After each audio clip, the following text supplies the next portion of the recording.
రాములు మనం జాగ్రత్తగా చూస్తబట్టే కదా మనం అందరం బాగున్నాం. అందరికీ నమస్కారం. ప్రజలకి అవగాహన కల్పించడానికి, ఎందుకంటే నిరంతరం ప్రజల్లోనే ఉంటూ మీ అందరికీ కూడా అందుబాటులో ఉంటానని మాట ఇచ్చిన ప్రకారం ఉంటున్నా. కానీ చాలామందికి అవగాహన ఉండట్లేదన్న ఉద్దేశంతోనే మరి అదే తొలి అడుగు కార్యక్రమంలో ప్రతి ఒక్కరికి కూడా చెప్పడం జరుగుతుంది. ఇప్పుడు వచ్చే ముందు మరి ఒక వికలాంగుడు ఉన్నాడు. సంవత్సరం నుంచి అతనికి పెన్షన్ రాకపోతే ఇవాళ వరకు కూడా ఆవిడ ఇంట్లో నుంచి మరి బయటికి రాలా. మరి వచ్చుంటే ఈ పాటికి నేను అంటే వస్తుందనేది కాదు, వచ్చుంటే అది ఏంది, ఏ పొజిషన్లో ఉంది, ఏ విధంగా ఈ పాటికి అప్లోడ్ అవటమో ఏదో ఒకటి జరిగేది. ఇప్పుడు నేను వచ్చినప్పుడు మీరు చెప్పడం జరిగింది.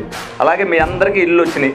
చంద్రబాబు నాయుడు గవర్నమెంట్లో మేము డీడీలు కట్టించాం కాబట్టి మళ్ళీ చంద్రబాబు నాయుడు గారే తీసుకొచ్చి మీకు అప్పచెప్తారని చెప్పి మీరు ఇంట్లో నుంచి కదలట్లా. మీకు ఒక నమ్మకం చంద్రబాబు నాయుడు, కాకపోతే చంద్రబాబు నాయుడు గారు కట్టించి ఇస్తారు మీకు. అది ఎందులో ఉందనేది మీరు చూసుకోవాల్సిన బాధ్యత మీకు కూడా ఉంది కదా. మీరు ఓటింగ్ అప్పుడు కూడా ఇలాగే కాదమ్మా, ఓటు వేసేసేటప్పుడు కూడా మీరు ఏమి మా మాటలు ఈ మాటలు నమ్మి వేసేస్తే కాదు.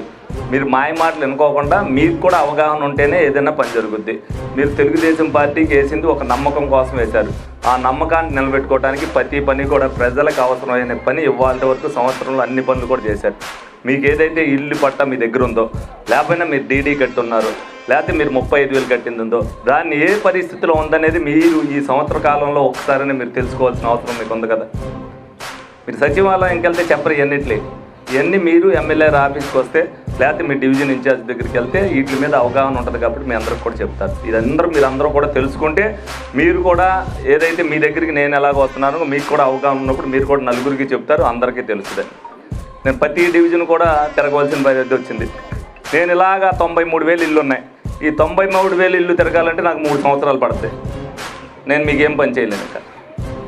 కాబట్టి నేను ప్రతి డివిజన్లోకి వచ్చి మీటింగ్లో చెప్తున్నా, రోజు మీరు ఏదైతే ఉందో 7:30 కాడి నుంచి 8 వరకు మీరు వార్తలు చూడండి. కంపల్సరీ వార్తలు చూస్తే నియోజకవర్గంలో ఏం జరుగుతున్నాయి, ప్రభుత్వ పరంగా ఏం జరుగుతుంది, ఏమేమి మనకు వస్తున్నాయి, మనం దేనికి అప్లై చేసుకోవాలి, రేషన్ కార్డు ఇస్తున్నారు, పెన్షన్ ఎప్పుడు వస్తుంది, ఇప్పుడు ఇవన్నీ కూడా మీకు తెలుస్తాయి. ఇవన్నీ తెలియాలి అని అంటే మీ అందరూ కూడా న్యూస్ చూడాలి కంపల్సరీ. మీకు న్యూస్ చూస్తేనే అవగాహన పెరుగుద్ది. కాబట్టి మీరు అందరూ కూడా దాన్ని ఉపయోగించుకోండి.